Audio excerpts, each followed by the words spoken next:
छोटे से गांव में एक किसान अपने 4 बेटों के साथ रहता था। उसके बेटों के नाम थे रमेश, कालू, भीमा और हरिया।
किसान बहुत गरीब था। सब्जियां बेचना ही उसका एकमात्र आय का साधन था और वो इतना ही कर पाता कि बस अपने परिवार को खिला सके। उसके पास अपने बेटों को देने के लिए और कुछ नहीं था। मेरे बच्चों सुनो, मेरे पास तुम्हें देने के लिए कुछ नहीं है। अब तुम बड़े हो गए हो, सो तुम्हें संसार में बाहर निकलना होगा, अपना पेशा चुनना होगा और किस्मत आजमानी होगी। पर पिताजी, हमें किसी पेशा या कला का ज्ञान नहीं है। हम घर से दूर जाकर क्या करेंगे? यही तो है जिसे तुम्हें मालूम करने की जरूरत है। तुम्हें जाना होगा इस बात को समझने के लिए कि तुम किस काम को करने के योग्य हो। किंतु पिताजी, हम कभी भी अपने बल पर बाहर नहीं गए। मेरे बच्चे, कुछ भी खराब नहीं होगा। मैं नहीं चाहता कि तुम एक किसान की जिंदगी गुजारो। देखो, इस काम से तुम ज्यादा नहीं कमा पाओगे। जाओ और एक फायदेमंद व्यवसाय की तलाश करो। ठीक है पिताजी, यदि आप यही चाहते हैं तो हम अवश्य ही जाएंगे। हाँ पिताजी, हम जाएंगे।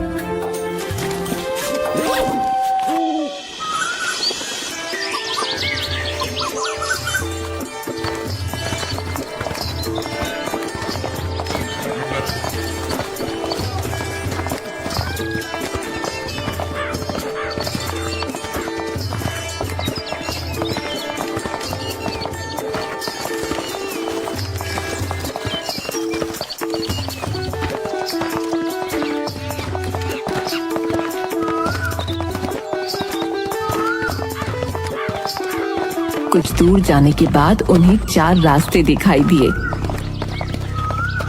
मेरे ख्याल से हम में से हर एक को इनमें से एक रास्ता चुनना चाहिए और एक बार फिर हम 4 साल के बाद यहाँ आकर मिलेंगे। चारों भाई 4 अलग-अलग रास्तों पर निकल पड़े।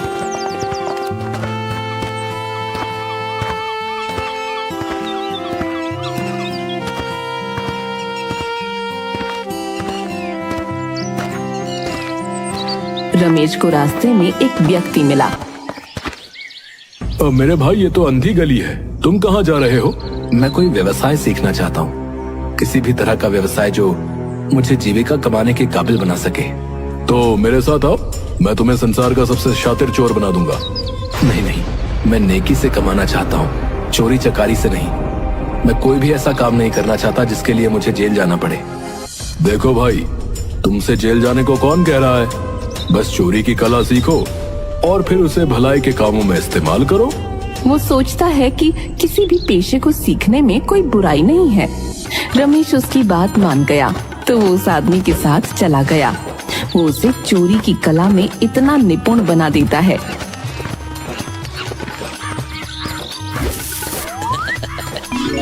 रमेश कुछ भी चाहता हो वो उसे आसानी से चुरा सकता था, बिना किसी के जाने।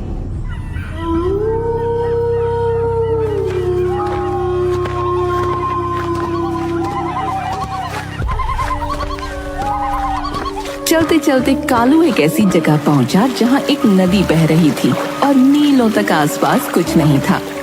वो नदी के किनारे एक आदमी को खड़ा देखता है। वो एक शीशे से बनी हुई मशीन थामे हुए था। कालू ये समझ न सका कि ये क्या है। वो उसके पास गया।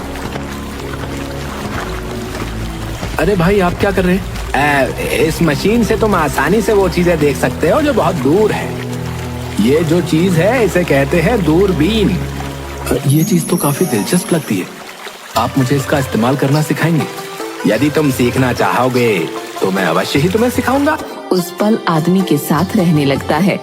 वो आदमी उसे दूरबीन इस्तेमाल करने की कला सिखाने लगता है।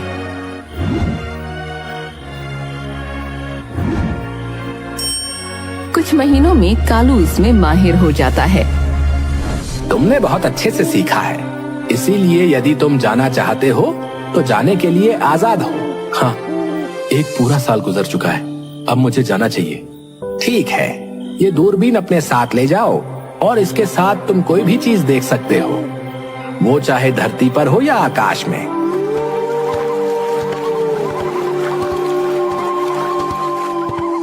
इस बीच तीसरा भाई भीमा एक शिकारी से मिलता है।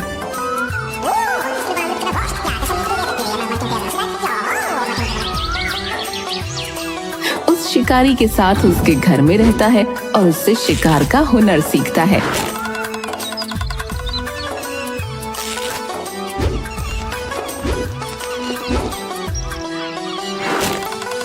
तुम यहाँ इस मैदान में मेरे साथ अभ्यास कर रहे हो। आज हमें जंगल में अभ्यास करना चाहिए। चलो देखते हैं कि तुम चलते हुए लक्ष्य पर निशाना लगा सकते हो या नहीं। ठीक है।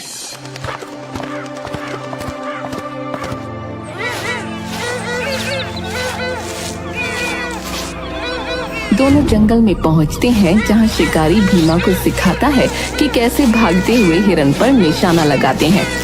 बाण हिरन को लगता है और वो मर जाता है। भीमा चलो, तुम भी अब निशाना लगाओ। भीमा बाण उठाता है और एक उड़ती चिड़िया पर निशाना साधता है, पर बाण चूक जाता है। भीमा, तुम्हें अभी भी अभ्यास की जरूरत है। आज के बाद हम रोज जंगल में अभ्यास के लिए आएंगे, जैसा आप कहें। हर रोज शिकारी भीमा को अभ्यास के लिए जंगल में लाता।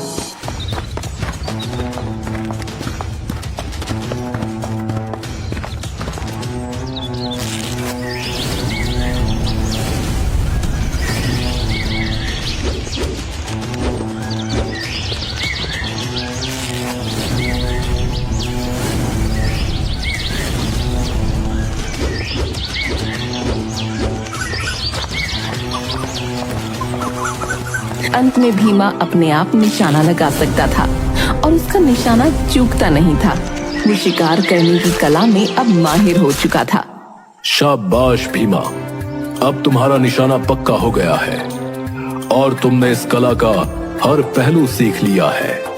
धन्यवाद भाई, आपने मेरी इतनी मदद की है।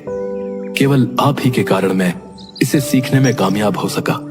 अब मैं घर जाना चाहता हूँ ताकि वहां जाकर मैं अपने पिता की मदद कर सकूं। यकीनन तुम जा सकते हो और अपने साथ ये धनुष और बाण ले जाओ, ये काम आएंगे।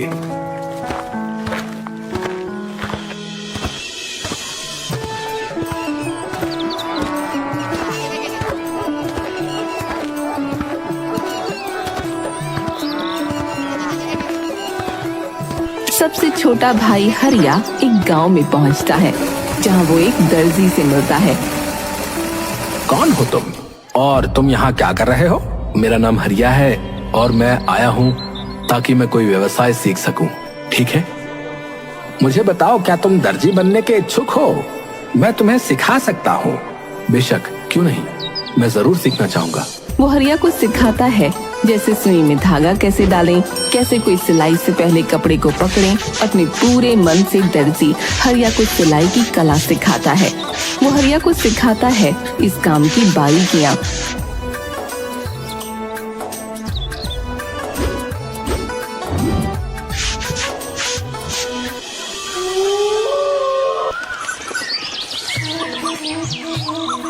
जैसे जैसे समय गुजरता गया, हरिया दर्जी का काम बखूबी सीखता गया। दर्जी हरिया की मेहनत और वफादारी से बहुत खुश था।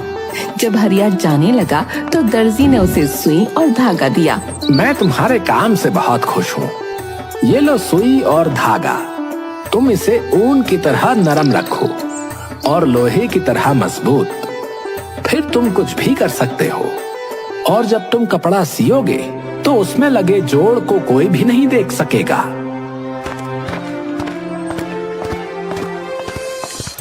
चारों भाई उसी जगह पर पहुंचे जहां उन्होंने 4 साल पहले मिलने का वादा किया था।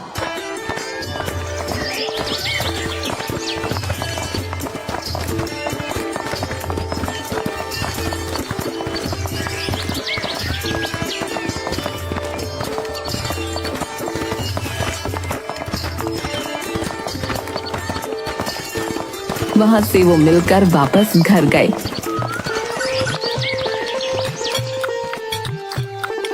घर जाने पर वो अपने पिता को बताते हैं कि उनमें से हर एक ने क्या क्या सीखा। एक दिन वो अपने घर के सामने एक वृक्ष के नीचे अपने पिता के साथ बैठे थे जब उनके पिता ने कहा, आज मैं देखना चाहता हूँ कि तुम अपनी कला में कितने निपुण हो। जो तुमने सीखी है, वृक्ष के ऊपर एक घोंसला है, मुझे बताओ उसमें कितने अंडे हैं? 5, ठीक है। रमेश, अब तुम मेरे लिए वो अंडे उस पक्षी के नीचे से निकाल कर लाओ जो उनके ऊपर सेने के लिए बैठी है, पर पक्षी को इसका पता नहीं चलना चाहिए। रमेश वृक्ष पर चढ़ा और पक्षी की नजरों से बचाकर वो अंडे चुरा लाया। वाह, शाबाश। किसान ने मेज के चारों कोनों पर वो अंडे रखे और अपने बेटे भीमा से कहा, चारों अंडों को एक साथ एक ही तीर से 2 भागों में काटो, पर अंडों के अंदर बैठे चूजे को आंच नहीं आनी चाहिए। भीमा ने अपना तीर निकाला और एक ही तीर में उसने अंडों को 2 भागों में बांट दिया। ये देखकर किसान बहुत खुश हुआ और फिर उसने अपने बेटे हरिया से कहा, अब इन अंडों को वापस सिल दो और मुझे दिखाओ वो पक्षी इन अंडों में से अपने चूजे उत्पन्न कर सकती है। हरिया ने अपनी सुई निकाली और हर एक अंडे को सी दिया और फिर रमेश ने अंडों को वापस घोंसले में रख दिया। पक्षी को पता भी नहीं चला। बहुत खूब बच्चों, तुम सबने पूरी निष्ठा से 4 सालों में ये काम सीखे हैं। मेरे पास तुम्हें देने के लिए कोई उपहार नहीं है, पर मुझे यकीन है कि जीवन तुम्हें तुम्हारी मेहनत के लिए अच्छा फल देगा। कुछ दिनों के बाद ये खबर पूरे राज्य में फैल गई कि एक अग्नि राक्षस ने राजकुमारी का अपहरण कर लिया है। राजा ने ये घोषणा की, जो कोई भी राजकुमारी को ढूंढेगा उसके साथ उसका विवाह किया जाएगा। मेरे बेटों, तुम्हें अपना हुनर दिखाने का मौका मिला है। जाओ और राजकुमारी को अग्नि राक्षस से बचा कर लाओ। सभी चारों भाइयों ने अपनी तैयारियां की और राजकुमारी को बचाने के लिए निकल पड़े।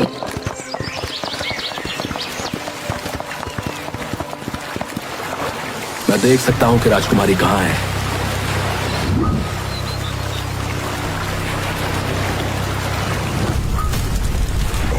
अग्नि राक्षस ने उसे एक द्वीप पर समुद्र के बीचों बीच छिपाया है और वो बैठा है इसका पहरा देते हुए। फिर वो राजा के पास गए और उनसे एक नाव की मांग की ताकि वे उस द्वीप पर पहुंच सकें। राजा ने एक जहाज दिया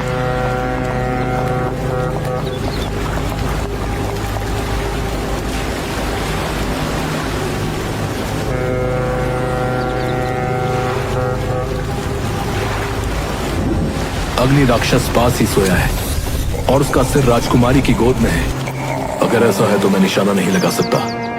कहीं अगर तीर राजकुमारी को लग जाए तो। रुको, मैं राजकुमारी को चुरा लूंगा और उसे यहाँ ले आऊंगा। तुम नाव तैयार रखना। और वे चारों द्वीप पर पहुंचे। रमेश ने राजकुमारी को अग्नि राक्षस से चुरा लिया, पर जब वे सागर की तरफ लौट रहे थे, अग्नि राक्षस जाग गया।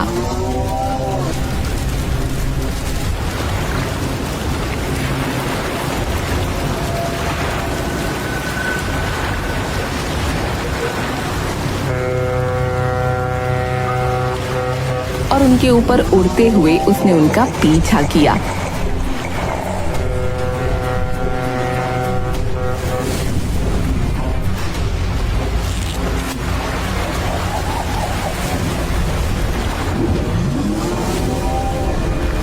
कि भीमा ने अपने तीर से उसे मार डाला, पर जब अग्नि राक्षस पानी में गिरा तो उसके गिरने से जोर से पानी की वजह से नाव फट गया।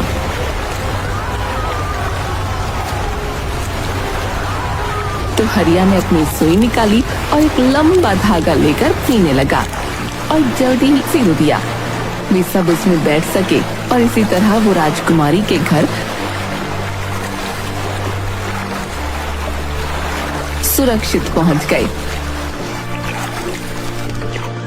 जब वे राजा के पास पहुंचे, इसके बाद चारों भाई राजकुमारी को लेकर घर लौट आते हैं।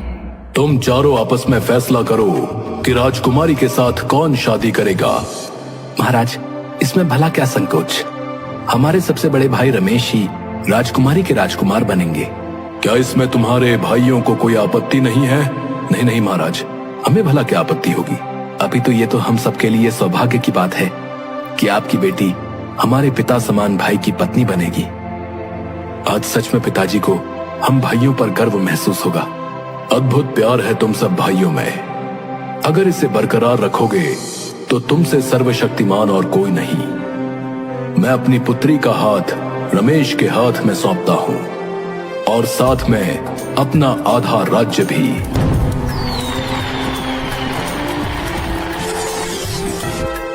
और आधे राज्य में सभी मिलकर खूब अच्छे से राज्य का संचालन करते हैं। एक समय की बात है, एक छोटे से गांव में एक किसान अपने 4 बेटों के साथ रहता था।